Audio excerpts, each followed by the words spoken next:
Session को record करते हैं और आज के टॉपिक पे स्टार्ट करते हैं। आपने बहुत बार देखा होगा कि मार्केट में एक्चुअली जो ज़्यादातर लोग बात करते हैं वो बात करते हैं कि मार्केट में एनालिसिस ठीक है, स्ट्रैटेजी ठीक है, बट साइकोलॉजी जो है वो आपकी मेन आउटपुट होती है, या फिर लेट से मेन सिनारियो होती है कि अगर साइकोलॉजी हैंडल नहीं कर पाए तो एक प्रॉफिटेबल स्ट्रैटेजी या प्रॉफिटेबल एनालिसिस को भी आप आई थिंक अनप्रॉफिटेबल या फिर बहुत लॉस मेकिंग बना दोगे। क्या ये बात सही है? मेरे हिसाब से आई थिंक कुछ हद तक सही भी है, कुछ हद तक गलत भी है, डिपेंड करता है कि आप इसको देखते कैसे हैं। चलिए, तो एक काम करते हैं, इस सेशन में हम साइकोलॉजी को ही थोड़ा सा डिस्कस कर लेते हैं कि पहले साइकोलॉजी होती क्या है। तो साइकोलॉजी मतलब कि आप मार्केट में ट्रेड लगाया है आपने, या फिर लेट से ट्रेड प्लान किया है, और उसके बाद जो ट्रेड का आउटकम आता है, सपोज करें आपने यहाँ सेल करा है और let's say for some reason आपने मान लीजिए यहाँ कहीं पे अपना टारगेट रखा है, राइट। उसके बाद मार्केट ने यहाँ पर नीचे आना स्टार्ट किया, फिर ये ऊपर जाना स्टार्ट कर दिया। अब उसमें क्या हुआ कि आपने अगेन क्या रीज़न है, पिछले बहुत सारे लॉस खाए हैं कि बहुत सारे प्रॉफिट खाए हैं, डिपेंड करता है। बट लेट्स से आप वहाँ पर डर गए कि ये शायद ऐसा चला जाएगा और ट्रेड वहाँ से आपने काट दिया, तो ओवरऑल आपकी वहाँ पे साइकोलॉजी वीक है, या फिर मेंटल जो स्टेबिलिटी है वो थोड़ा सा यहाँ पे वीक है क्योंकि आप ये प्रॉफिट देखने के बाद ये लॉस नहीं देख पा रहे हो, ट्रेड को एग्जिट किया तो डेफिनेटली फिर आप देख ही सकते हो कि पूरा का पूरा टारगेट आ गया। As a matter of fact बहुत सारा ट्रेलिंग टारगेट भी वहाँ पे आ गया, डिपेंड करता है। But these are the main pillars जो साइकोलॉजी में इश्यूज होते हैं। ना इसको हैंडल कैसे करते हैं मैं बताता हूँ। इसको वेव थ्योरी में कितनी आसानी से इसको हैंडल किया जा सकता है। पर एक और चीज़ आपने नोट करी होगी कि ट्रेडर्स जो होते हैं ना, लेट्स से आपने यहाँ कहीं पर बाई किया है, लेट्स से आपका स्टॉप लॉस यहाँ पर है और आपका टारगेट मान लीजिए आपने यहाँ रखा है।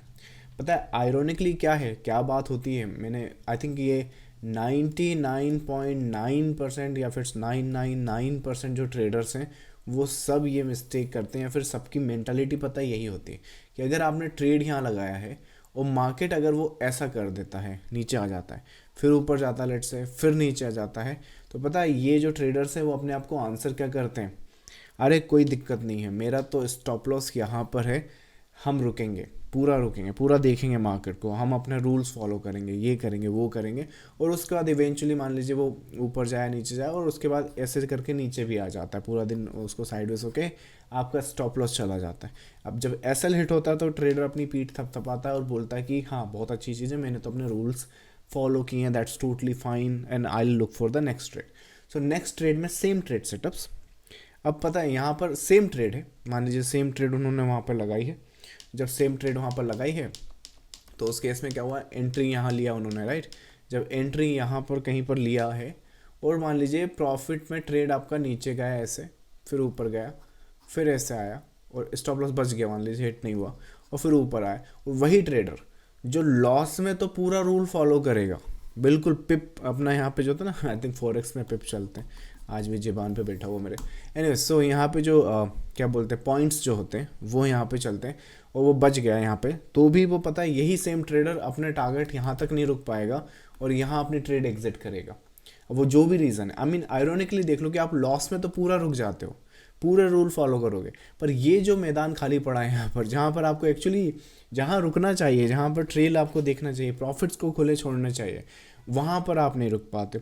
और वहाँ पर मुझे लगता है उन ट्रेडर्स से अगर पूछो भी कि क्यों नहीं रुक पाते हो भाई, तो उनका सिंपल सा आंसर है, अरे भाई हमें क्या मालूम, पता नहीं इतना भी प्रॉफिट हाथ से चला जाए, वो नीचे गिर जाए, वो ऊपर चला जाए, ऐसा हो जाए वैसा हो जाए, तो फिर आप यहाँ क्यों रुक पा रहे थे स्टॉप लॉस में? वहाँ आपके लॉजिक कहाँ गए थे? अगर मान लीजिए वो ऐसे जाने के बाद जब ऐसे आ गया, फिर ऐसे आ गया, फिर ऐसे आ गया, तो यहीं काट देते, क्या पता ऐसे ही चला जाता, राइट। तो आई मीन समझो, ट्रेडर्स को एक्चुअली पता ही नहीं है कि मार्केट कैसे मूव करेगा, क्यों करेगा, यहाँ हो क्या रहा है। तो इस वजह से क्या हो रहा है कि ये वाला जो प्लेग्राउंड है ना, इस पे भी कचूमर बना पड़ा है, मतलब कि पता ही नहीं कि ये वेव ऊपर जाएगा कि नीचे जाएगा। अब इसमें वेव एनालिसिस कैसे हेल्प कर सकता है ट्रेडर्स की? वेव एनालिसिस क्या होता है, जैसे मैंने आपको बताया कि अगर ट्रेडिंग व्यू पे जाओगे तो मुझे लगता है कि शायद डीजीआई का चार्ट है, डाउ जोन्स का, जो सबसे पुराना चार्ट है, आई थिंक 1800 या 1700 के आसपास से वो चालू हुआ है और आज तक वो चार्ट चलता जा रहा है। निफ्टी में भी देखो तो शायद पूरा डाटा आपको यहाँ पे देखने को मिल जाएगा, जो कि 1991 से, पर मैं तो बता रहा हूँ पिछले 250 साल लगा लो आप। जो 250 साल है, जो वेव एनालिसिस है, इस कैंडल से लेके यहाँ तक हर एक वेव की स्टडी की जा सकती है, हर एक वेव को आइडेंटिफाई किया जा सकता है। और वेव्स में क्या होता है, रूल्स होते हैं। जैसे कि अगर बेसिक वेव थ्योरी भी आप समझते हो एलिड वेव में, तो क्या होता है 1 2 3 4 5। मोस्ट प्रॉब्ली इसके बाद आपको करेक्शन देखने को मिलेगा।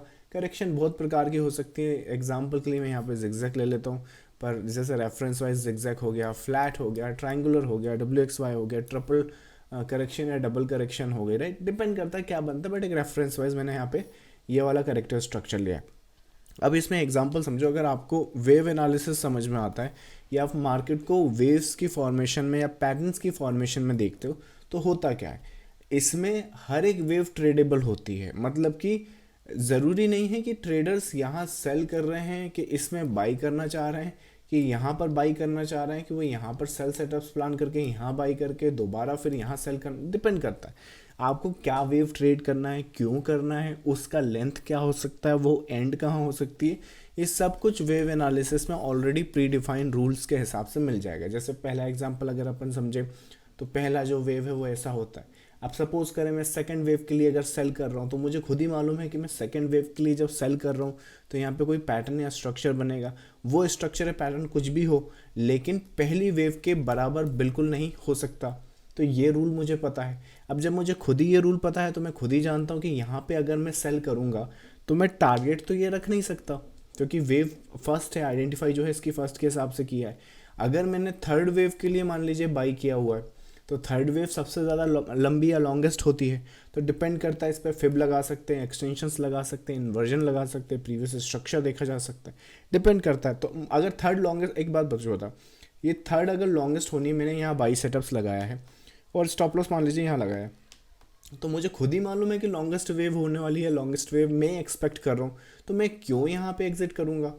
क्यों मेरी साइकोलॉजी यहाँ हैंडल बुरी हो? मान लीजिए ये ऊपर जाके नीचे आ गया ऐसे, फिर ऊपर चला गया, फिर नीचे आ गया। यहाँ पे मान लीजिए थर्ड में जो फर्स्ट वेव बन रहा है वन लीडिंग डायगोनल बन रहा है, ये ऊपर गया, फिर ऐसा हो गया। अब यहाँ पे साइकोलॉजी की तो पूरा दिमाग हिल जाएगा कि साइकोलॉजी हो क्या रहा है यार, यहाँ पे मैंने जाएगा भी, क्यों नहीं जाएगा? ये पहले यहाँ पे आके आप रीड करो ना इस मार्केट को कि ये क्या दिखा रहा है। मैंने क्या सोचा था, थर्ड वेव सोचा था। यहाँ पे क्या दिख रहा है, लीडिंग डायगोनल दिख रहा है। यहाँ पे क्या दिख रहा है, उसका करेक्शन दिख रहा है। कौन सा करेक्शन? मोस्ट प्रोबेबली ट्रायंगुलर या WXY जैसा दिख रहा है। तो क्या ये पैटर्न इस लो को टैग करने के लिए क्वालिफाई करता है, या ये जो पैटर्न या ये जो स्ट्रक्चर मुझे यहाँ दिख रहा है, ये वही सपोर्ट करता है जो मैंने अभी तक एनालिसिस किया है? अगर ये वही सपोर्ट करता तो कर ले भाई, कितना भी ऊपर नीचे, मैं तो टिका हूँ अपने टारगेट तक। एटलीस्ट यहाँ टॉप पे ना निकलूँ तो यहाँ तो निकलूंगा, यहाँ तो निकलूंगा। यहाँ क्यों काटूँ मैं अपनी ट्रेड, जब मैं पूरा स्टॉप लॉस देने को रेडी हूँ? और अभी यहाँ पर जब मैं एनालाइज कर रहा हूँ इस मार्केट को, तो वो वही दिखा रहा है जो मैं सोच रहा हूँ या समझ रहा हूँ। तो मैं क्यों इसमें अपनी साइकोलॉजी ऊपर नीचे करूँ? अब मैं रुकूंगा, मुझे कोई दिक्कत थोड़ी है। आई मीन इवन मार्केट भी इसको टैग या टेस्ट नहीं कर सकता अगर वो इस तरह से फॉर्मेशन बना रहा है। जैसे यहाँ पे जो फर्स्ट वेव है वो इसके नीचे आ ही नहीं सकती। अगर वो सेकंड वेव है तो कभी नहीं आएगी। क्यों आएगी? अगर नहीं है तो फिर सेकंड वेव नहीं है ना वो। तो उसी हिसाब से, तो जब मुझे इतना ऑलरेडी पता है, तो काहे की साइकोलॉजी मेरे दिमाग का वहाँ पे हिलने वाला है, या फिर मैं पहले अपने ट्रेड सेटअप्स को काट लूँगा। अगर मुझे फोर्थ वेव के लिए सेल सेटअप करना है, तो मैं फोर्थ वेव का पहले ही प्लान कर लूँगा कि मेरे हिसाब से यहाँ पे शैलो करेक्शन आएगा कि डीप करेक्शन आएगा। डीप आएगा तो उसके टारगेट अलग होंगे, शैलो आएगा तो उसके टारगेट अलग होंगे। मैं पाँचवीं वेव के लिए बाई करना चाह रहा हूँ तो उसके टारगेट अलग होंगे, उसके एंटिसिपेशन अलग होगी। भाड़ में जाए सब, मैं तो यहाँ बाय करूँगा, पाँचवीं वेव पे निकलूँगा। जो कर सको कर लो, राइट। तो आई मीन समझ, मैं एग्जांपल क्या बता रहा हूँ कि जो वेव्स की फॉर्मेशन है वहाँ पर आपको प्री डिफाइंड स्ट्रक्चर अंडरस्टैंडिंग समझ में आती है। ये मूविंग एवरेज क्रॉसओवर नहीं है कि आप पता ही नहीं कर पा रहे कि ये क्रॉसओवर और ये क्रॉसओवर में फ़र्क क्या है। आप कहने को कह सकते हो कि ये डेली पर भी था, ये वीकली पर, आप सब कर लो, लेकिन literally at the end of the day इस क्रॉसओवर और उस क्रॉसओवर में कोई फ़र्क नहीं है, और वो आप जानते हो। तो उस सिनारियोस के हिसाब से जो वेव्स की थ्योरी है वो इस तरह से काम करती हैं। अगर यहाँ पे ए वेव बना है, यहाँ बी वेव बना है, सी वेव बना है, जब मैं यहाँ सेल करूँगा तो मैं खुद ही जानता हूँ कि मैं क्यों सेल कर रहा हूँ। क्या मेरे को सिर्फ ए वेव चाहिए या मेरे को पूरा ABC स्ट्रक्चर चाहिए? अगर पूरा ABC स्ट्रक्चर चाहिए तो ये जो बी वेव है ये ए वेव के 618 तक दोबारा आ सकती है और फिर नीचे गिर सकती है। तो मुझे तो ये सेल करते हुए यहाँ पहले ही पता है, तो मैं उसको अपने प्लान में उस हिसाब से फैक्टर इन करूँगा ना। तो अगर मान लीजिए वो ऐसे करके ऐसे गया, बिल्कुल मेरे प्लान के हिसाब से हो रहा है, यहाँ पोजीशन एग्जिट करने की बजाय I will add to the more position, क्योंकि वो तो वही प्रूफ कर रहा है जो मैं एंटिसिपेट वहाँ पे कर पा रहा हूँ। तो सी वेव के लिए देखूंगा, अगर कहीं यार मैं यहाँ सेल करता हूँ, यहाँ पे आएगा 600 तक दोबारा आ जाएगा, इतना तो नहीं झेल पाऊंगा मैं, इतना नहीं कर सकता, तो कोई बात नहीं, आप ए वेव के लिए प्लान कर लो, इतना करना है तो करो। आप बोलो नहीं ये ए वेव भी बहुत छोटी मैं तो नहीं कर पाऊंगा, तो मत करो, राइट, सिंपल। अगर आपको वो नहीं चाहिए तो मत लो, फिर वो लो जो आप लेना चाहते हैं, जो वेव आप एंटिसिपेट करना चाहते हैं, आप फिर यहाँ से डिपेंड करता है। इसमें हर एक वेव ट्रेडेबल होती है। इसका एग्जांपल अगर आप 5 मिनट पे निफ्टी के चार्ट पर भी देखो, तो आई थिंक अगर ज़्यादा पीछे जाने की ज़रूरत नहीं है, सिर्फ इतना स्ट्रक्चर देखो यहाँ पे क्या हो रहा है। ओवरऑल स्ट्रक्चर अगर फाइनलाइज करोगे, पैटर्न्स को देखोगे, तो होता क्या है कि जो फेज़ वहाँ पे बनता है और जो पैटर्न वहाँ पे, जैसे एग्जांपल समझो, ये जो 23,767 का जो लेवल था, अगर आपने प्रीवियस सेशन देखा हो, मेरे पास स्नैपशॉट अभी रेडी नहीं, शायद कल या आपको परसों बताऊं, या फिर रुको ढूंढता हूँ मैं बताता हूँ। तो 767 का जो नंबर है, ये संडे से मालूम है। अब जब संडे से मालूम है तो ये ओवरऑल स्ट्रक्चर ऊपर जाके ऐसे गिर भी सकता है 1 आवर पर। इसका वेव का जो एंड पॉइंट है वो भी हमको एंटिसिपेशन में लिया गया है। यहाँ पर ये रहा नंबर दिख रहा है यहाँ पर, रुको मैं स्नैपशॉट दिखा दूँ आपको अगर मिल गया तो, राइट। निफ्टी शायद 15 नवंबर का ये स्नैपशॉट है। अच्छा इधर खुला है, एक सेकेंड, हाँ इसको लेके आते हैं। हाँ, सो यहाँ पर ओवरऑल स्ट्रक्चर डेवलप किया गया। अगर इसी वीडियो को शायद यहाँ पर या फिर यहाँ कहीं पर, ये आई मीन ये स्नैपशॉट है, रुको मैं आपको कल इसका फिर से एक स्नैपशॉट लेके आऊँगा, जिसमें ये वाला वेव देख रहे हो आप, ये वाला, इसमें एग्जैक्टली ऐसे एंटिसिपेशन की गई है। ये स्नैपशॉट में लेके आऊँगा, रुको आपको 11:22 15 नवंबर, कल के सेशन में देखना, I take that snapshot and show you कि किस हिसाब से, आई मीन इसका मतलब समझो आप कि जो वेव्स हैं, जो उनकी अंडरस्टैंडिंग है वो पहले से ही प्री डिफाइन है, तो हमने अपने हिसाब से वहाँ पे एंटिसिपेशन करना है। तो कल का सेशन ज़रूर देखना, अगर आई टेक दैट, मेरे दिमाग में रहा नहीं कि मुझे, मतलब ये जो टॉपिक्स है मैं रैंडम कवर करता हूँ, तो मुझे लगा नहीं कि ये इसकी ज़रूरत पड़ेगी। I take that and I show you.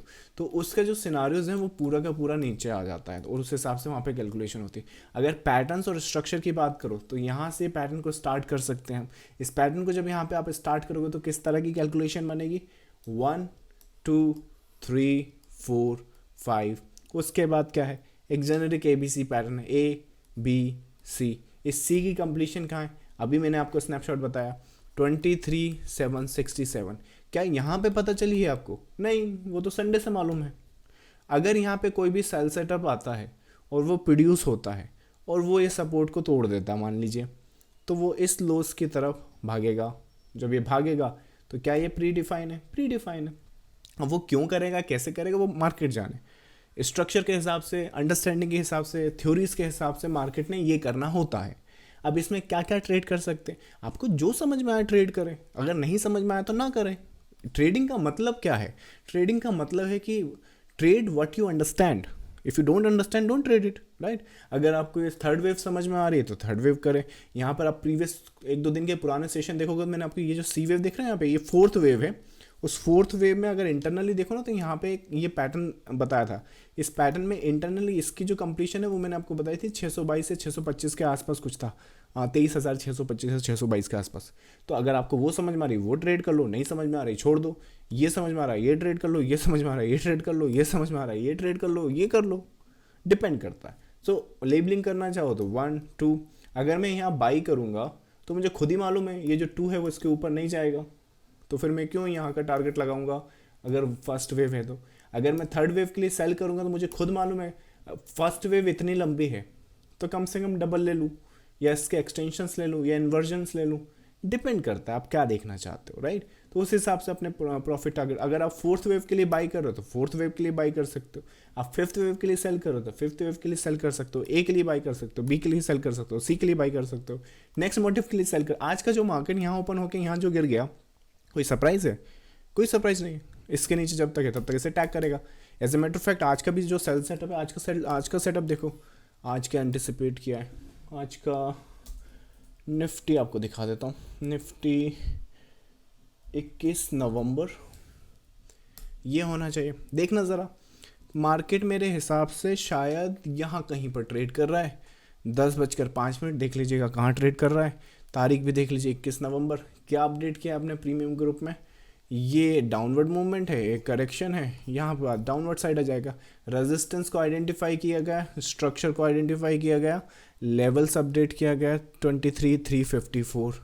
क्या हुआ मार्केट ओवरऑल ऐसे करते करते यहाँ बंद हो गया, इतना ही हुआ है, राइट? और कुछ हुआ है क्या? तो that as simple as that. तो वेव्स को देखो, अंडरस्टैंड करो, आपको वहाँ पे। अब मुझे बताओ, अगर अंडरस्टैंडिंग इतनी हो जाएगी तो जो साइकोलॉजी है, मतलब कि जैसे अब दोबारा समझो उसी चीज़ को। एक ट्रेडर ने यहाँ पे अपना बाई सेटअप लगाया, अपना स्टॉप लॉस यहाँ लगाया, उसके बाद टारगेट जो भी उसकी वेव की अंडरस्टैंडिंग है या पैटर्न की अंडरस्टैंडिंग, उसके हिसाब से उसने कुछ भी मान लीजिए टारगेट रखा। अब जब टारगेट रखा और मान लीजिए वहाँ से यहाँ लाया, तो सोचो ऊपर चला जाएगा, ऐसा कुछ पीस होगा, ये ऊपर जाएगा, ऊपर गया, नीचे आया, मान लीजिए फिर ऊपर गया। अब जब ये नीचे आया, फिर ऊपर गया, फिर नीचे आया, फिर शूट कर गया, तो क्या ट्रेल यहाँ एग्जिट करेगा वो बंदा जिसको स्ट्रक्चर अपने अंडरस्टैंडिंग होती है, पैटर्न समझ में आता है?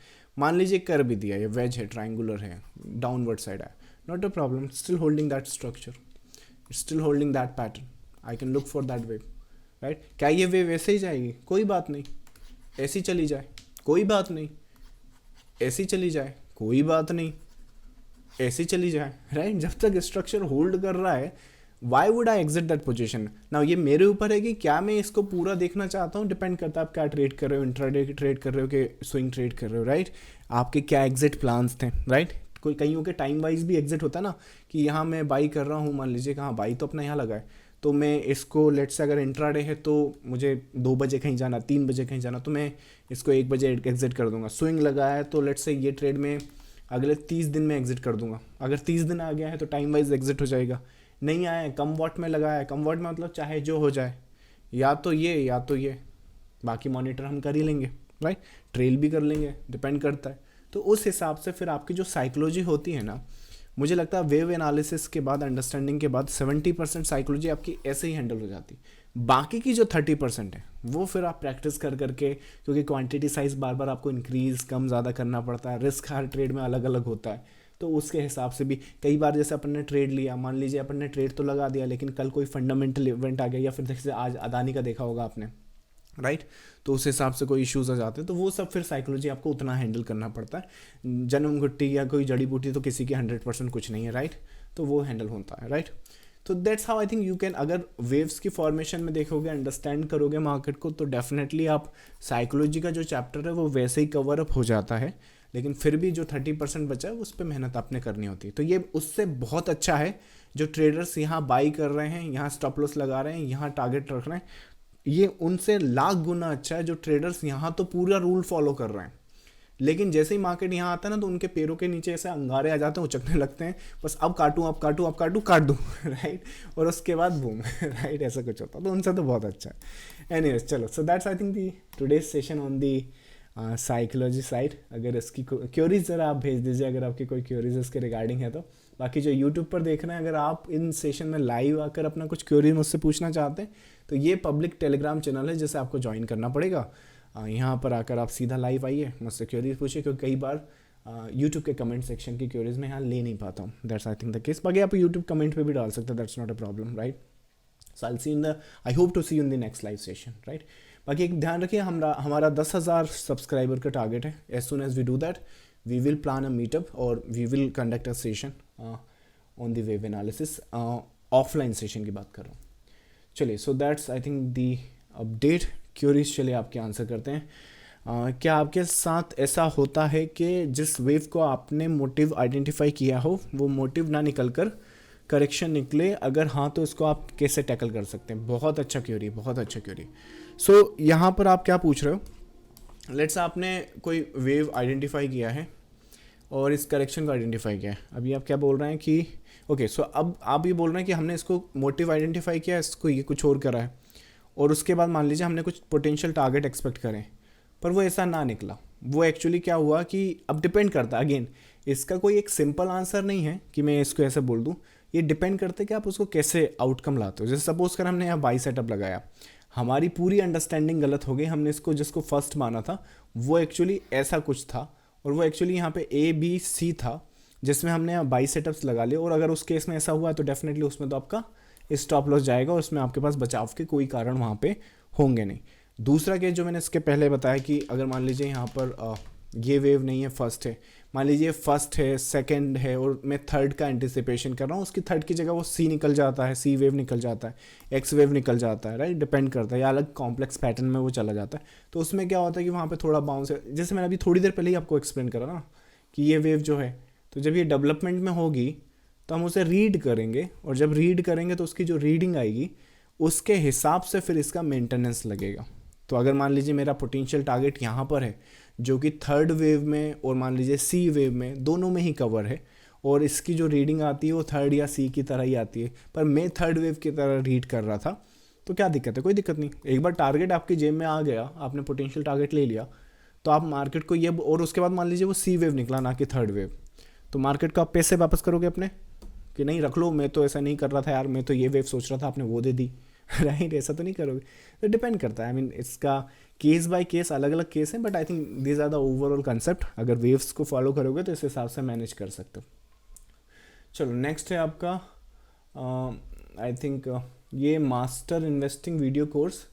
इसमें क्या सिखाते हैं, कौन सा वीडियो होता है, वेव का रहता है क्या? ये इन्वेस्टिंग पर फोकस है मेनली जो अपना एक जो वीडियो कोर्स है, अपना जो मास्टरी है वो टेक्निकल चार्ट्स में है एंड टेक्निकल एनालिसिस में है। इसमें अपना जो प्रोग्राम होता है वो 1-to-1 ट्रेनिंग का भी है और एक वीडियो कोर्स का भी है। तो ये प्योर फोकस्ड जो कंटेंट है ये वाले, इसमें है ना आई वुड से कि 99% जो फोकस होता है ना वो ट्रेडिंग पर होता है। ट्रेडिंग मतलब क्या? शॉर्ट टर्म मतलब जिससे आप कैपिटल अपना बिल्ड करते हैं। आई मीन आपने कभी ऐसा सुना कि मैं इन्वेस्टिंग करता हूँ उससे मेरे महीने के बिल भरता हूँ, या फिर मैंने इन्वेस्टिंग करी है उससे मैं वेकेशन करने जाऊँगा? ये सब आप शॉर्ट टर्म, आप बोलने को बोल सकते हो कि इन्वेस्टिंग करिए, पर वो इन्वेस्टिंग नहीं है। इन्वेस्टिंग होती है वेल्थ क्रिएशन की, जहाँ पर वेल्थ बनती है आपकी। आई मीन जहाँ पे टाइम होराइजन आपका 10 साल 5 साल मिनिमम 5 साल का तो होता ही है। तो क्योंकि अब ये इसमें जो वीडियो कोर्स है अपना, उसमें इतनी इन्फॉर्मेशन मैंने पुट करी है, अपना जितना भी नॉलेज है, जितना भी मेरी अंडरस्टैंडिंग सब पुट कर दिया।